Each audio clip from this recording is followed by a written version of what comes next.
자, 오늘 말씀은 주일 말씀과 똑같습니다. 누가복음 2장 49절과 52절 말씀을 중심으로 보겠습니다. 우리 49절 말씀만 함께 봉독하도록 하겠습니다.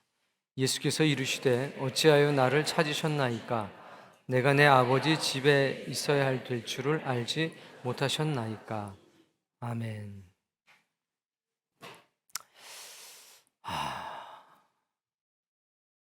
가장 근원적인 질문이 있다고 그랬습니다. 이렇게 해서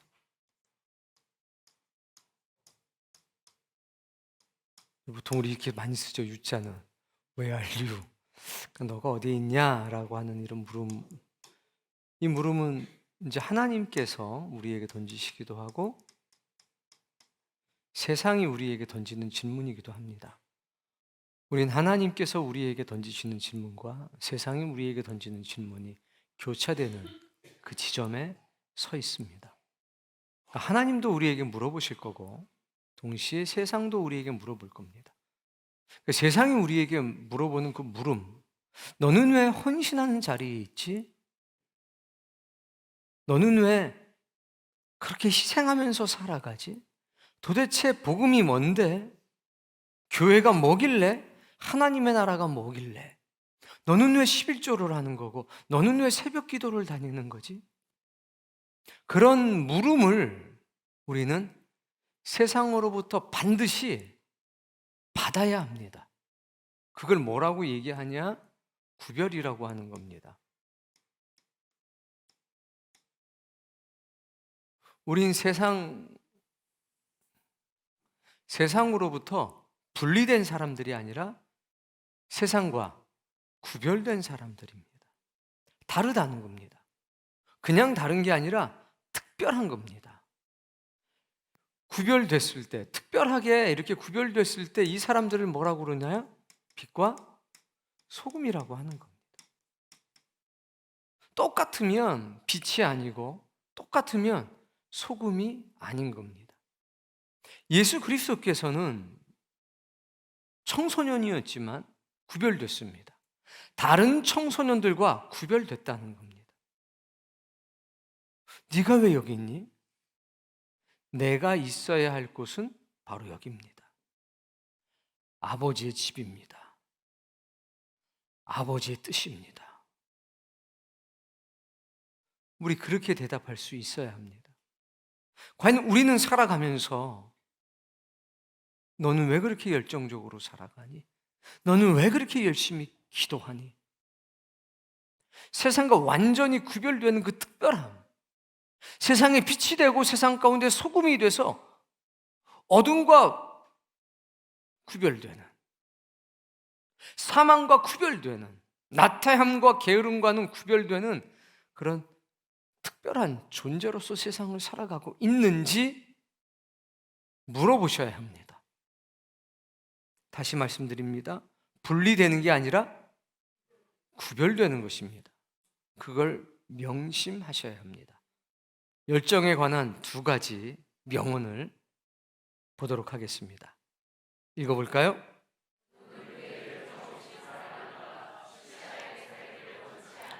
바로 그겁니다.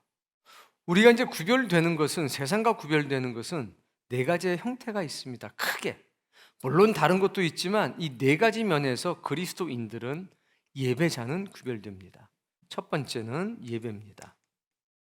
어떠한 상황 속에서도 우리는 예배합니다. 두 번째는 우리는 항상 기도합니다. 세 번째, 우리는 항상 전도합니다. 네 번째, 우리는 항상 봉사합니다. 구별될 때 여러 가지가 있습니다만 크게 우리는 이 네 가지 면에서 구별되는 겁니다. 다른 사람들이 예배 드리지 않고 살아갈 때 우리는 예배하며 살아갑니다. 그게 낮이든 그게 밤이든 내 환경이 좋든 내 환경이 나쁘든 상관이 없이 나는 예배자로 살아가는 겁니다. 동시에 우리는 기도하는 사람들입니다. 인생의 시작도 기도로 시작하고 인생의 마지막도 기도로 살아가는 겁니다.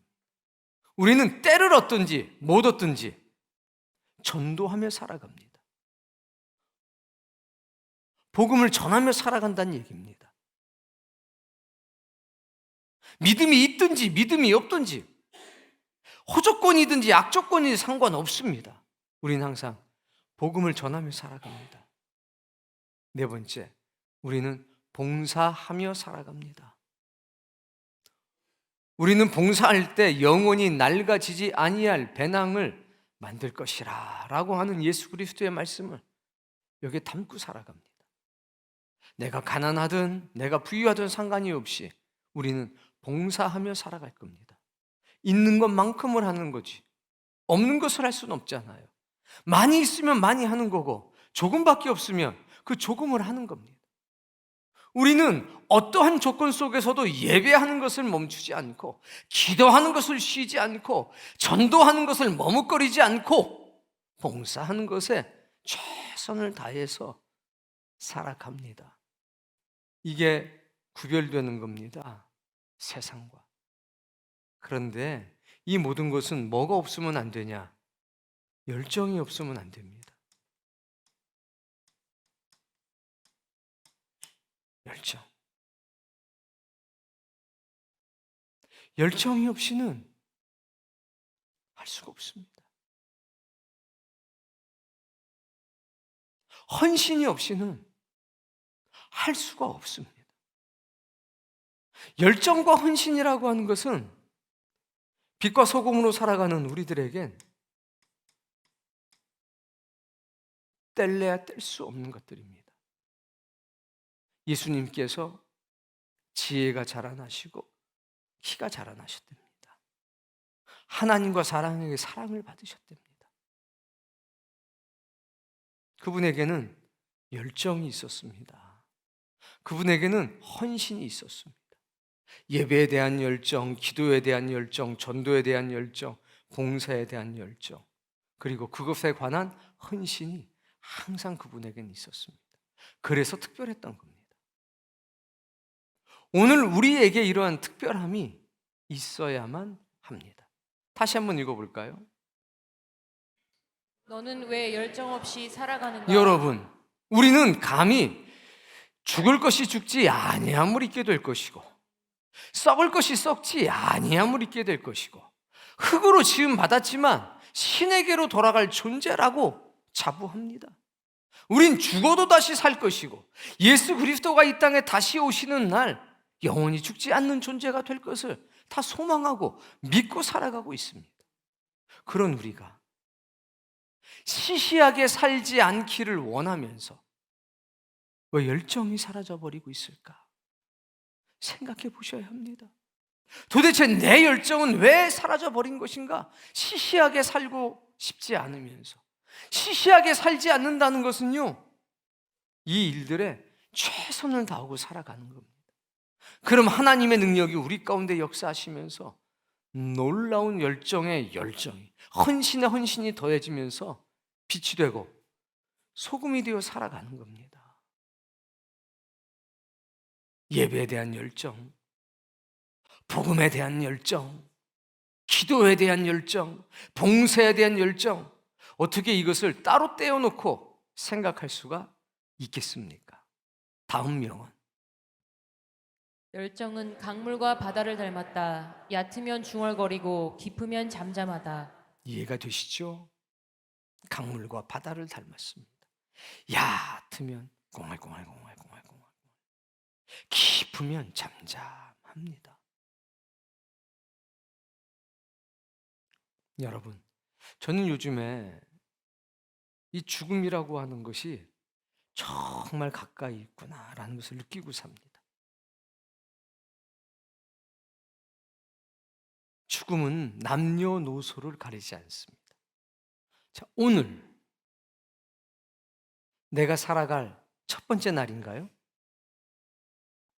따라해 봅시다. 내가 살아야 될 첫 번째 날. 땡. 땡은 안 하셔도 되는데. 땡. 뭡니까? 아니라 이거예요. 따라해 봅시다. 오늘은 내 인생의 마지막 날이다. 오늘은 내가 살아가야 될 첫 번째 날이 아니라 오늘은 내 인생의 마지막 날입니다. 여복의 친구, 오늘은 당신과 내가 살아야 할 첫 번째 날이 아니라 자네와 나의 마지막 날일세. 내일이 되면 그날은 첫 번째 날이 아니라 또다시 내 인생의 마지막 날인 겁니다. 그게 여기에 있었다면 이제는 제 심장 속으로 들어온 것 같고, 제가 여러분들 볼 때마다 그 생각을 해요. 제가 없이도 잘 살아가시겠지만 제가 이 땅에 있는 동안에, 제가 기력이 남아있는 동안에 정말 하나님께서 네가 어디 있냐라고 물어보실 때 예, 제가 여기 있습니다. 그렇게 말할 수 있는 사람, 그런 사람이 될 수 있는데 예, 내가 좀 기여를 해야 되지 않나? 세상이 네가 왜 거기 있느냐라고 했을 때 내가 내 아버지의 집에 있는 것이, 내가 내 아버지의 일을 하는 것이 마땅하지 않습니까? 그거 모르셨습니까? 내 아버지가 하나님이라는 걸 모르셨습니까? 여러분, 그렇게 좀 대답할 수 있는 사람이 돼야 되지 않을까요?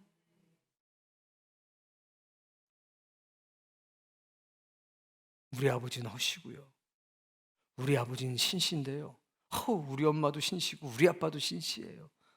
그건 세상에 누구든지 할 수 있는 답변 아니겠습니까? 내가 내 아버지 집에 거하는 것, 내가 내 아버지를 기쁘시게 하고 내 아버지의 일을 하는 것, 그거 모르셨어요? 내 아버지가 하나님이라는 거, 그거 모르셨어요? 그런 대답을 할 수 있는 사람, 전 여러분이 그런 사람 됐으면 좋겠습니다. 제 손과 발에, 코에 호흡이 있는 동안에 제가 여러분에게 그런 선한 영향력을 미치는 도구가 된다면 여한이 없겠습니다. 석공이 있잖아요. 몇 명 있었죠? 3명. 그 수많은 석공들 가운데서도 정말 특별해 보였습니다. 그러니까 나머지하고는 비교할 수 없는 열정이 있었다는 겁니다. 그래서 물어봤더니 그 첫 번째 사람이 대답하기를, 뭐 죽지 못해서 하고 있죠. 그 뭐 하루 벌어서 하루 먹고 사는 거니까 뭐 언제든지 누가 돈만 더 준다면 또 다른 일 하면 되겠죠. 이렇게 열정적으로 일하는 것 같지만 그런 사람도 있고, 무엇하고 계십니까? 저는 이 돌을 잘 다듬어서 이 돌들이 아주 튼튼하게 세워지게 하는 그 일을 하고 있습니다. 그 누구보다도 성실하게 살아가는 그런 사람이 될 수도 있을 겁니다. 그러나 대답이 걸작인 사람이 하나 있었지 않습니까? 당신은 뭐 하고 있습니까? 지금 눈에는 보이지 않지만 나는 이 세상에서 가장 아름다운 예배당을, 교회당을 이 마을에서 지금 만들고 있는 중입니다.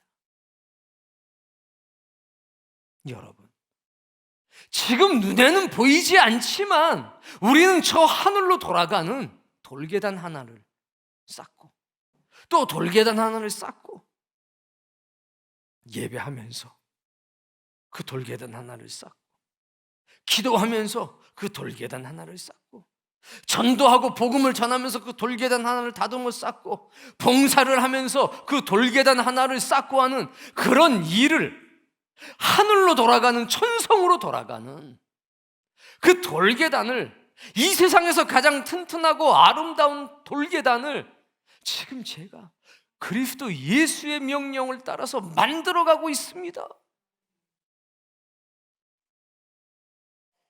대답이 걸작인 그런 존재가 될 수도 있지 않을까요? 제가 한 사람 한 사람 생각합니다. 저 집사님은 과연 오늘 주님이 부르신다면 갈까? 하나님은 그래 60에 내가 널 부를게, 이게 없어요. 허정이도 하나님이 부르시면 가는 거고 이 중에 예외가 없지요. 하나님이 부르시면 가는 겁니다. 그러니 우리는 나이가 어리든 나이가 많든 상관이 없이 그 부르심에 온전히 응답할 수 있는 사람으로 그렇게 준비가 돼야 되지 않겠냐 이겁니다. 그게 제 일이라는 생각이 드는 겁니다. 그 일을 위해서 제가 부름을 받았고 세움을 받았다. 엘러그 집회가 다음 주 금요일이면 시작합니다. 돈도 많이 듭니다. 시간도 거기 많이 듭니다. 거기 많은 인력도 듭니다. 반면에 우리가 얻는 눈에 보이는 실익은 굉장히 적습니다. 그럼에도 불구하고 그것을 왜 해야 되느냐? 그 하나님이 기뻐하시는 일입니다. 대한민국이 무너져가고 있습니다. 굉장히 빠른 속도로 무너져가고 있습니다. 지표가 안 좋습니다. 인구 절벽이 코앞입니다. 근데 이 심각한 상황 앞에서 아무도 그것을 해결하려고 들질 않고 있습니다. 교회도 굉장한 위기에 봉착해 있습니다. 교회에서 아이들의 웃음소리와 울음소리가 사라진 지가 굉장히 오래됐습니다. 우리 교회가 괜찮다고 다른 교회도 괜찮은 게 아니라는 겁니다. 교회 10개가 있으면 8개가 주일학교가 없습니다. 주일학교가 없습니다. 춘천시 인구 통계를 봤더니 믿는 사람들이 늘었어요. 자료로 보니까 그게 3년 전 자료가 마지막입니다. 근데 희한한 게 연령층이 다 고령화됐어요. 무슨 얘기일까요? 안 믿는 사람이 전도된 게 아니라 타 지역에 있는 사람들이 춘천으로 이사 온 거예요. 학생들, 어린이들, 청년들의 숫자는 줄었는데 50대, 60대, 70대 숫자가 늘어났어요. 지금 조사해 보면 또 결과가 다르겠죠. 큰 위기입니다. 그런데 그것을 그냥 손 놓고 있습니다. 이건 교회의 문제고 이건 한국의 문제인 겁니다. 여러분, 복음 전하셔야 합니다. 가까이 있는 그 사람에게 복음을 전하셔야 합니다. 그리고 젊은이들을 위해서 기도해야 합니다. 젊은이들의 가슴 속에 복음이 들어가고 예수 그리스도가 들어가야지 희망이 있습니다. 결혼은요, 형편으로 하는 거 아닙니다. 결혼은요, 사명으로 하는 겁니다. 자녀를 낳는 것 형편으로 못합니다. 사명으로 하는 겁니다. 그리고 감사와 기쁨으로 하는 겁니다.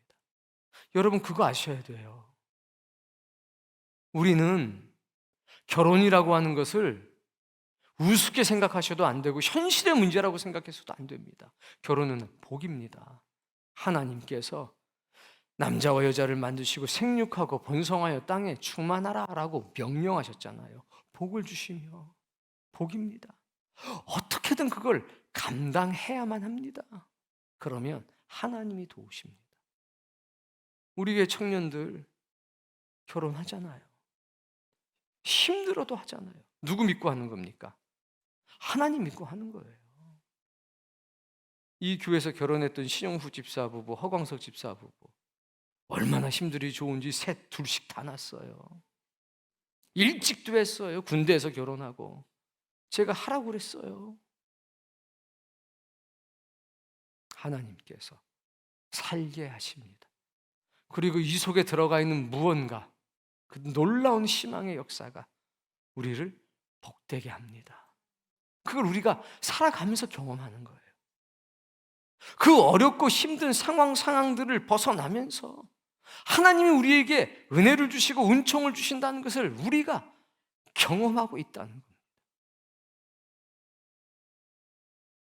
춘천에 있든 서울에 있든 상관이 없이 이 시대를 살아가는 젊은이들의 가슴 속에 우리에게 있었던 그 똑같은 신의 음성이 들어가야 합니다. 남들 탓하고 환경 탓하고 이건 이렇고 저건 저렇고 다 맞는 얘기입니다. 그러나 그거 진실 아닙니다. 복음의 능력만이, 예수 그리스도만이 모든 것을 새롭게 할 수 있습니다. 52절 말씀 읽어봅시다. 사랑하며 하시며 하나님과 사람에게 더욱 사랑스러워 가시더라. 열정과 헌신으로 전심을 다해서 하나님을 찾았던 예수 그리스도. 지혜와 키가 자라납니다. 어떻게? 하나님의 은혜로, 하나님의 능력으로. 이 일이 없는 거잖아요, 세상이. 아이들이요, 조그만 아이들도요, 여기에 화가 있어요.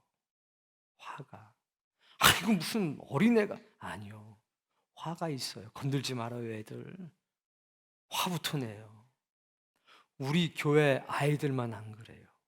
근데 우리 교회 아들 다 그런 건 아닙니다. 꼭 그런 건 아닌데, 새로운 아이들하고 우리 교회 주일학교 애들하고 원래 좀 오래 다닌 애들하고 딱 놓고 봐요. 10분만 지나도 구별이 돼요.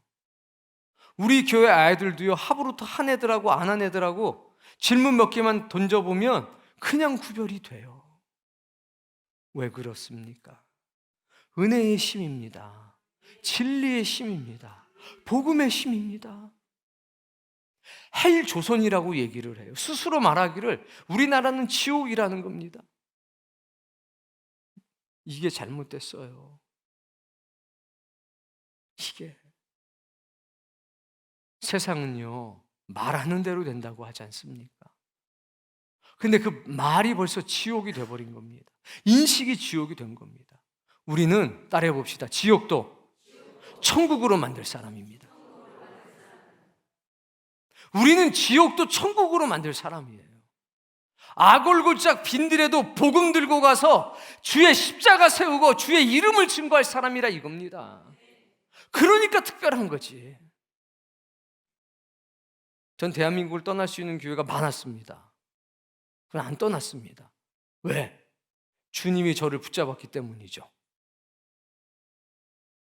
주님이 붙잡기 때문입니다. 저는 그냥 대한민국 떠나고 싶었습니다. 살고 싶지 않았어요. 주님이 붙잡았어요. 얼마나 주님이 강력하게 역사했는지, 어떤 청년에게 좋은 청년일수록에 대한민국으로 돌아와야 된다. 그래서 온 게 양평화 간사가 돌아온 거예요. 캐나다에서 잘 먹고 잘 살고 있다가 보따리 싸서 들어왔어요. 여러분, 왜 뛰어난 사람들은 외국 가서 살아야 됩니까? 그럼 여기는 찌끄러기들만 남아있어야 됩니까? 아니잖아요. 근데 내 자식 전부 다 외국 유학 보냅니다. 돈 있는 사람들. 어려서부터 보냅니다. 그럼 그 사람들이 돌아와요? 안 돌아와요. 왜? 거기 살기 좋거든요. 그럼 내 고향, 내 나라, 내 조국은 도대체 어떻게 되는 겁니까? 희망이 없어요. 대한민국이 다 핸드폰 중독에 빠져 있고, 그 결과 헬이라고 하는 말 입에 달고 살고 있고, 불공평해, 불공정해, 돈 좀 더 줘. 돈 많아서 나쁜 것 없죠. 그러나 타인을 배려하고 함께 잘 살아보겠다는 게 없잖아요. 야, 내가 많이 벌었으니까 이거 나누며 살게. 내가 좀 도우면서 살게. 이런 사람이 없잖아요. 우리 청년들의 가슴 속에 생명을 불어넣고, 우리 청년들의 가슴 속에 희망을 불어넣고 소망을 불어넣어야 합니다. 얘들아, 너희는 꼭 배워서 남 줘라. 우리는 그런 사람이다. 절대로 잊어버리면 안 된다. 여러분, 복음 전하셔야 합니다. 복음 전함은 뚝 떨어진 게 아니올시다. 내가 누군가에게 복음을 전하려면 3명의 석공 이야기라도 가서 전하셔야 됩니다. 친구야, 내가 좀 해줄 얘기 있어. 나한테 시간 좀 줄래? 해봐. 첫 번째 석공, 두 번째 석공. 나는 근데 네가 꼭 3번째 석공 같아. 30년 뒤에 봤더니 첫 번째 석공은 일대로 치고 떠돌이가 돼서 사라졌대. 두 번째 석공은 거기서 아주 성실하다고 인정을 받아가지고 아주 잘 살고 있었대. 3번째 석공은 아주 위대한 건축가가 됐대잖아. 난 네가 꼭 그런 사람 같아. 마음 다해서 그를 위해서 기도하고 내가 어떻게 복음을 전할까? 어떻게 주님의 마음을 전할까? 어떻게 이 사람을 축복할까? 기도하지 않고서 어떻게 그런 일이 있을 수 있겠습니까? 전도하는 사람은 기도하고 예배합니다. 그리고 봉사합니다. 사람을 섬기는 겁니다. 예수님이 어떻게 되셨다고 그랬습니까? 지혜와 키가 자라났대죠. 그랬더니 더욱 사랑스러워지셨대죠. 사람에게, 하나님에게는 말할 것도 없고 사람에게 어떻게 그렇게 사랑을 받을까? 빛과 소금 되신 겁니다. 그 사람들의 피로를 채워주시는 겁니다. 그러니 사랑스러울 수밖에 없지요. 아주 그냥 저 영감탱이 때문에 그냥 좀 지나가다 주님이 그 소리를 들으셨습니다. 아유, 아주머니 왜 그러셔요? 아유, 예수야, 저 그냥 저 영감탱이 저거 그냥 조그만. 아이고 그러셨어요. 아이고 얼마나 마음이 상하셨어요. 알아주니까 아줌마 이제 앉는 거예요. 너 잠깐 일로 와봐. 그래 내 말 좀 들어봐봐. 한참. 아이고 그렇죠 저렇죠. 아이고 그럼 잠깐 계셔보세요. 제가 아저씨한테 가서 좀 얘기 좀 하고 올게요. 글로 가가지고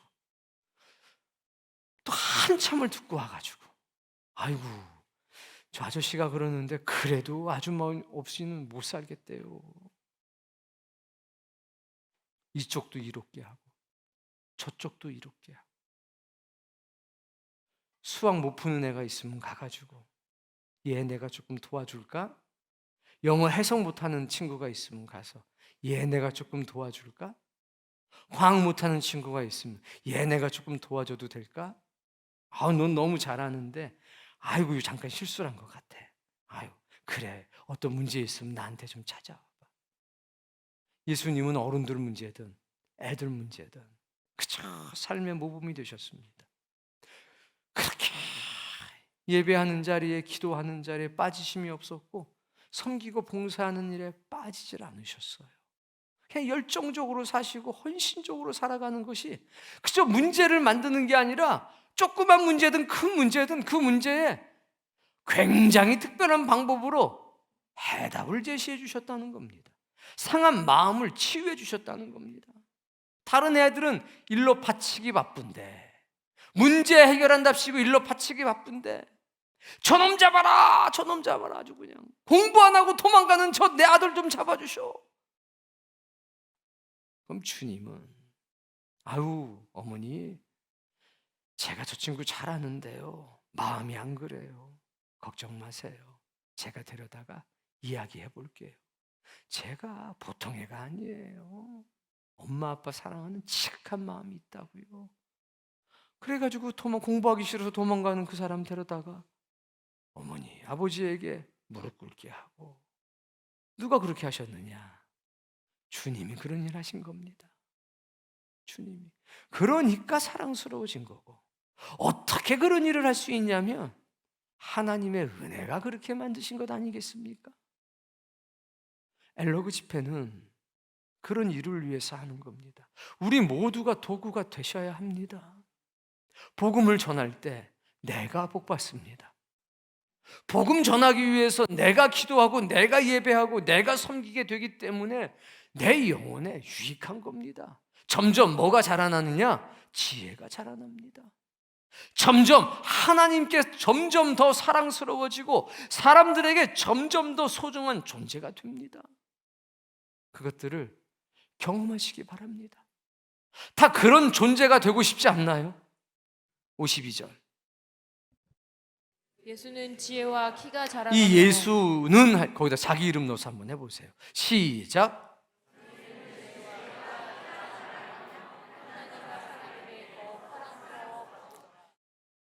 스물네 시간을 늘릴 수도 없고 줄일 수도 없지만 열정적으로 사는 사람에겐 하루는 25시간처럼 느껴지고 게으르게 사는 사람들, 생각 없이 사는 사람들에겐 24시간이 아니라 8시간밖에 안 되기도 합니다. 여러분, 복음을 전한다는 것은 하나님과 사람들 앞에 더욱 사랑스러워져 가는 가장 좋은 길이라고 저는 그렇게 믿습니다. 복음을 전할 때 우리는 우리 자신, 내면에서 해결해야 될 수많은 난제들을 만납니다. 기도하지 않고서, 예배하지 않고서 어떻게 그런 내면의 난제들을 해결해 나갈 수 있겠습니까? 여러분, 나 같은 게 뭔 복음을 전할까 싶지만 그 나 같은 거를 주님이 피로 사셨습니다. 그리고 생명의 은혜와 능력으로 지금 보살피고 있습니다. 이 땅에 머물지만 저 하늘로 돌아갈 존재를 만드시기 위해서 예수님도 지금 몸부림치고 있고 부족한 정도 최선을 다하는 겁니다. 그러니 용기를 내셔야 합니다. 안 되는 게 있으면 제가 도와드릴 테니 여러분 용기를 내셔야 합니다. 단 한 명이 오든 한 명도 오지 않든 그것보다 더 중요한 게 있습니다. 우리가 몇 명에게 복음을 전했느냐는 겁니다. 그게 중요합니다. 복음을 전하는 건 내가 선택할 수 있습니다. 내가 컨트롤할 수 있습니다. 근데 그 사람이 오고 안 오고는 내가 컨트롤할 수 없다는 겁니다. 내가 할 수 있는 일은 내 열심과 내 헌신과 내 열정으로 하면 됩니다.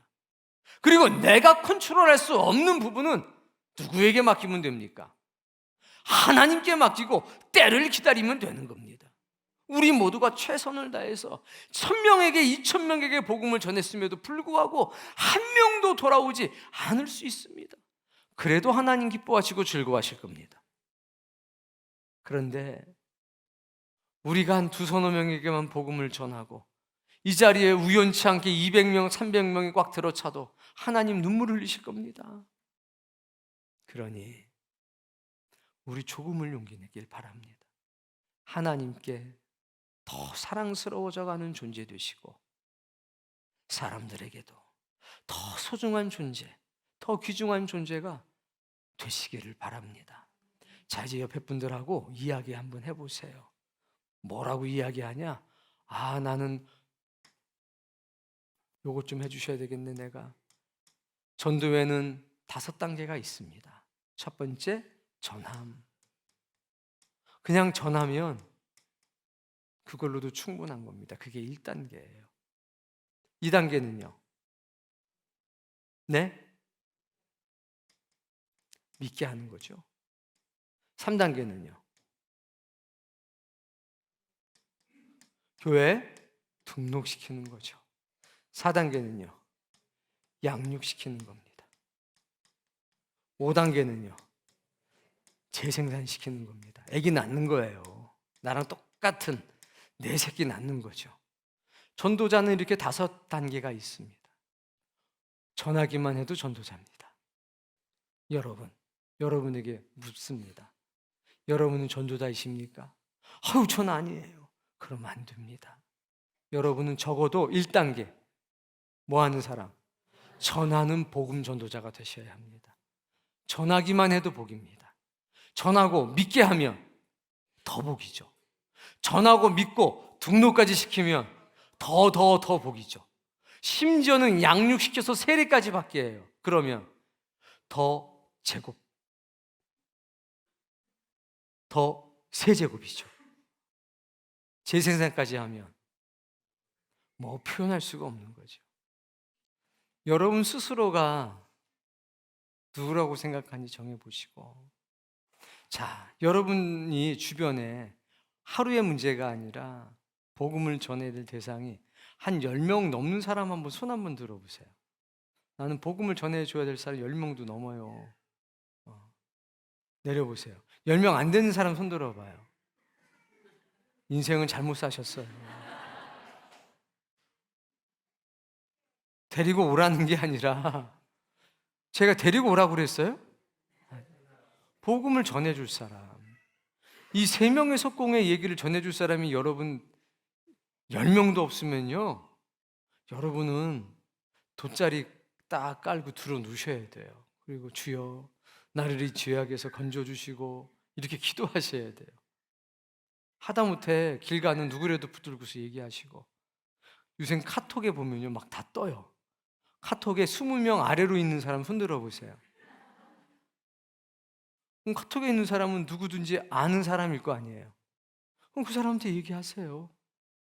지금 여러분은 시시하게 살기를 원하지 않으면서 열정 없이 사는 사람이 될 수 있어요. 그러면 아까 이게 3번 혹은 2번이라고 했는데 10명 안 되는 사람은 손가락을 다시 좀 조정을 하셔야 돼요. 다시 물어볼게요. 10명이 안 되는 사람 손 들어봐요. 자, 그럼 10명이 넘는 사람 손 들어봐요. 그래도 많이 개선이 되긴 했네요. 오늘 밤에 주님이 여러분의 이 덧셈 뺄셈하는 능력을 바꿔주시길 바래요. 그리고 카카오톡을 딱 보면 그게 전부 다 복음의 대상자로 보이길 바랍니다. 그런 열정이 없이 어떻게 살아가요? 복음은 믿는 사람들에게 더 필요한 겁니다. 복음은 믿지 않는 사람에게 필요한 게 아니라 믿는 사람들에게 더 필요해요. 그러니까 예수님이 제자들을 가리키는 데에 온 생명을 쏟으신 거예요. 제자들이 주머니에 손 넣고서 주님, 나는 아니까 그거 좀 다른 사람한테 가서 좀 전하시고 참. 참. 이랬나요? 아니에요. 복음은 믿는 사람한테 필요해요. 감리교인이든 순복음교회 교인이든 장로교회 교인이든 은혜 받은 사람들은요 서로 그 은혜를 나눠야 돼요. 교파를 초월해서. 왜? 그리스도 예수 안에서 우린 주님의 은혜 받고 사는 사람이고 우리가 은혜 받아야 아직 주님을 모르는 세상 속에 묻혀 사는 사람에게 복음을 전하고 그들에게도 구원의 빛을 비출 거 아닙니까?